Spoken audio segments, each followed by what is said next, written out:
There's not going to be any wheel spin this week because we got a review code for Aliens Fireteam Elite and we're just putting it out as soon as possible. Hello everyone, Johnny Hurricane here from GamersHeroes.com and welcome to Best with a Buddy, where Smith and I play a co-op game for a few hours, give our general impressions, what we like and dislike, and then give a fun factor score. Games today aren't cheap. $50, $60, $70, it really adds up, especially if you and your buddies are going to buy a few extra copies. We're going to break down the best and worst of all things co-op, and today we're diving into Aliens Fireteam Elite. Aliens Fireteam Elite is a third-person survival shooter for up to 3 players. It takes place in the Aliens universe, and features 4 campaigns where you go from point A to point B killing aliens and other creatures. And then, if you make it through the campaign, you unlock Horde mode.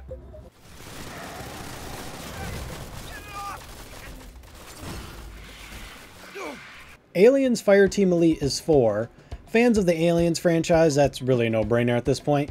Fans of Horde mode, because that's basically what you're doing the entire game. And fans of the flamethrower, because the flamethrower is great in this game. Aliens Fireteam Elite has fantastic environments. If you're into atmospheric environments, this is the game for you. If you like teamwork games where cooperation and communication is vital to success, you will love this. And it's great for anyone that loves challenging content. Increasing scaling difficulties, there's a lot of options here.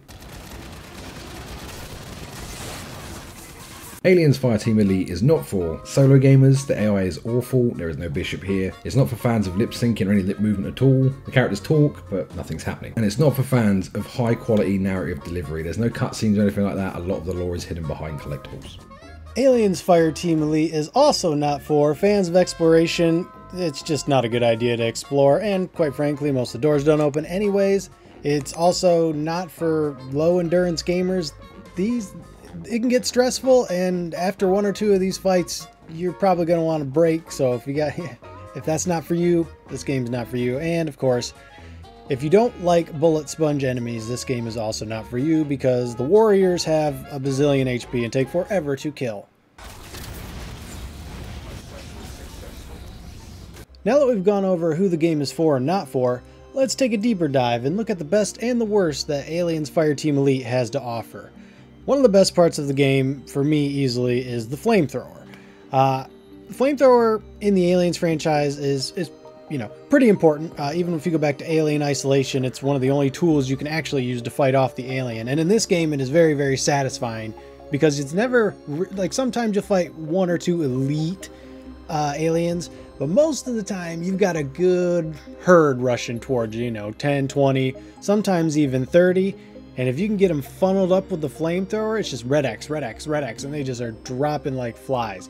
It is very, very, very satisfying. It's also extremely easy to use, and quite frankly, probably the strongest thing in the game. I actually tried the grenade launcher and the rocket launcher last night.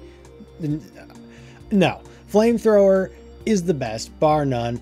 And the guy that uses the flamethrower also has shoulder-mounted rockets. So I mean, come on, it's the best class and the best gun. Smith is a fan of the flamethrower as well, aren't you, Smith? Not quite as much as you were. No, I have to say the flames look absolutely incredible, especially when they're covering my entire screen. I couldn't see anything. Like, you can't see aliens, you can't see friendlies. It's just fire everywhere. We played on the lower difficulties where there was no friendly fire, thank God, otherwise Johnny would have toasted the entire team. But yeah, the flamethrower is definitely killer. For me, it's got to be the whole Aliens franchise package. I realise it's a bit of a cop-out response, but the iconic flamethrower, the motion sensor, beep, beep, beep, the noise of the guns, the noise of the aliens, it's ripped almost directly from the movie. So if you're a fan of the franchise alone, the fact the game's quite repetitive and a bit lackluster in some areas, it just amplifies it to a whole new level. So if you're a fan of the Aliens franchise, it's the best part of the game for me, and it will definitely be the best for you too.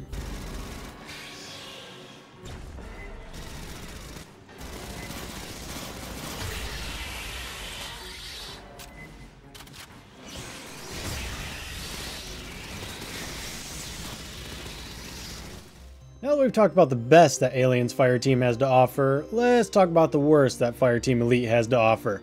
I'm going to kick it over to Smith to start us off. Right, so after saying the Aliens franchise is the best part of the game, which it is, the worst part is the way the narrative is delivered. There is a really good story here under the hood, but the trouble is you've really got to dig through to find it. There's collectibles you can find in a map, I forget what they're called, intel or something, and once you've found the intel you can come back to base, speak to one of the soldiers at the base, and it'll give you more information on the Wayland Yutani Corporation, but it's you know, there's no cutscenes, and when you're playing a co-op game, if you're the guy that likes the story and your mates don't, while you're sitting there reading the dialogue, they're ready for the next mission. Whereas if you introduce a more high quality cutscenes, stuff that happens in the missions where everyone's watching it, enjoy it together, everyone will get to sample the story. I think they've done a great job on the story, but I think most people are just going to miss it because they just want to get through to the next level and get on to the next job. What about you, Johnny? What was your worst part of the Aliens Fireteam Elite experience? Yeah, I do agree with you on the narrative delivery, and no lips moving is also really silly, and the whole intel part, again, like you said, if someone just wants to rush it, you're not going to be able to really take it all in, and you can't play solo because the worst part for me is the AI companions, the tin men, the droids, whatever the frick they're called, the synths. They are terrible. They're trash. They're basically like turrets, but worse than turrets, I guess. They're really bad.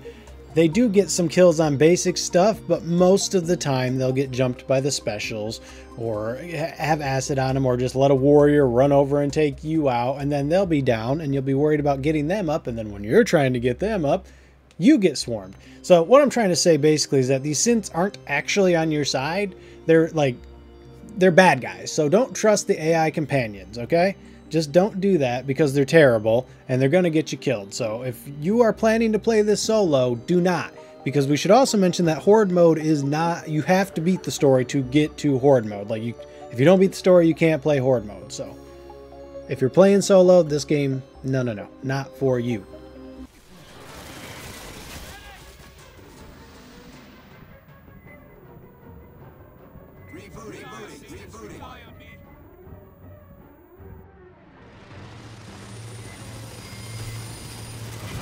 Before we get into our fun factor score, leave a comment down below and let us know if you'll be picking up Aliens Fireteam Elite. And now for the fun factor score.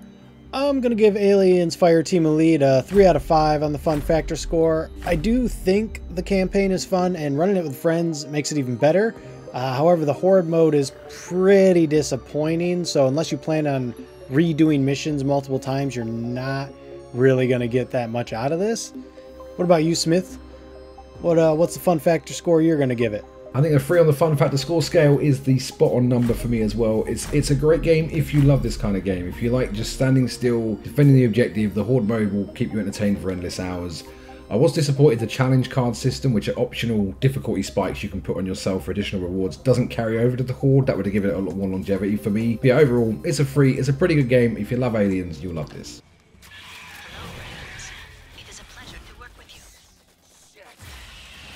Alright, as I stated earlier, there will be no wheel spin this week, as we had just gotten this as review code, so we wanted to get it out as soon as possible. We do that sometimes. And speaking of reviews, our review is on the website and in the YouTube if you want to go check it out. It's linked down below. But yeah, if you liked what you saw, be sure to check back next week where we'll be resuming our normal games, which will be Ghost of Tsushima Legends. So if you liked what you saw, got what you needed, like, comment, subscribe. See you guys in the next video. Later, Gators.